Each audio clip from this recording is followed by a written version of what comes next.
Well, for those of you who may or may not know me, my name is Erasmo, and I'm currently studying mechanical engineering, and I'm a sophomore.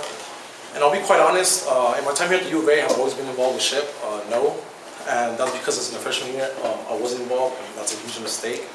But what did make me get involved, I mean, reason number one, probably the reason what we all did, the free food.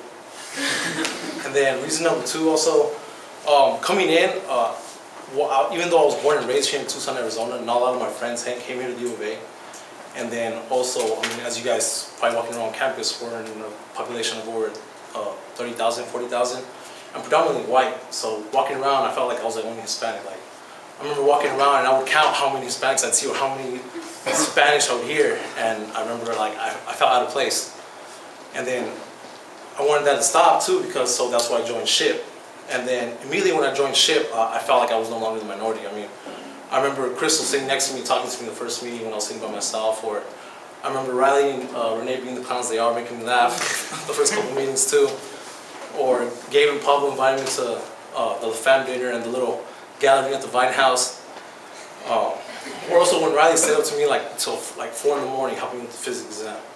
And then that helped a lot because, I mean, it was moments like those I wouldn't forget because it made me realize like what SHIP stood for, and like it was actually being a part of it for me, that where we help each other develop like professionally, academically, and also personally. And I wanted to also like give back to that, and what I felt when I joined SHIP was I wanted to give back to new members as well. And then before I get a little too emotional here, I want to let anyone know why I also want to be part of next year's e-board, and why it would be a good role for the position of ALEVP. Not only do I want to be part of be ALEVP because I want to inspire young minds and intrigue them about STEM, but particularly engineering, because I'm all engineers here. But I mean, I also owe it that much to SHIP because for everything that SHIP's done to me. I mean, they've given me the confidence I needed, because coming in as a freshman, I wouldn't be up here if, like, I'm not the same person I was before, because I wouldn't be up here if I was. And also, I mean, they gave me the opportunity to currently attend RLDC, where I got to network and got a lot of ideas for e-board for next year as well, even if I'm on e-board or not. Also, they let me attend the national conference, where I was able to compete into Nissan Design Challenge and also network with various recruiters. And then also why I feel like I fit a good fit for the role of ALEVPs, because I mean, I'm pretty passionate about making change in these young adults' lives. I mean, I never knew, I grew up here in Tucson, Arizona, and I went to Sunnyside High School. And I never knew Sunnyside High School was one of the high schools that attended this event. And then even in high school, I was never chosen, I didn't know then.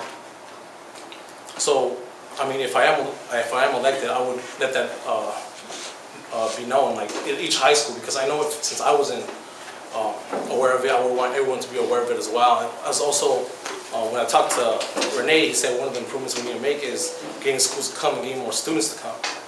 And then I have some pretty good ideas for that. For one, reaching out to more schools. And then he said a lot of the problem was there wasn't a lot of contact between the members or ALEVP and the school part, mainly on the school's part, because they would do a poor job. And one of the things I want to do is, for the committee, have the committee members each have assigned a separate school and stay in constant contact with them, like week in and week out, sending them email like, hey, how's the update, or how's it going, and just let them know about the event. I mean, even if it means traveling up to Phoenix and getting, talking to the counselors that advisors are there to get the students to come. That's one idea I had. And then also, part of the reason is sometimes they say, oh, well, we don't have enough funds. So one of the things I want to do is do fundraising for that. As also, I want to do fundraising because I want to get more technical with the workshops. Like I wanted, since I'm big on automotive, I wanted to do automotive workshops where maybe they could code something, or work with CNC parts, or 3D printed parts. And one of that would be more funding, but also I feel like since this is automotive, we have GM right up the street, we could talk to GM. Or also in RLDC, I got into contact with people from Intel. So I know those could be good contacts. And then, I'm really passionate about being ALEVP. And then I know like I'm gonna be on a busy schedule because I will be working. I will be still part of SEA Formula, even though I did reject a co-lead position. And then, but that helped me time manage as well, and I feel like it could help me with this position. And then even though I'm going to be running the event, I still want to be, even though I am running the event, I still want to be included in the workshops. I still want to run one of the workshops because of how passionate I am. And again, my name is Erasmo, and I hope you guys elect me as your new ALE VP. Thanks.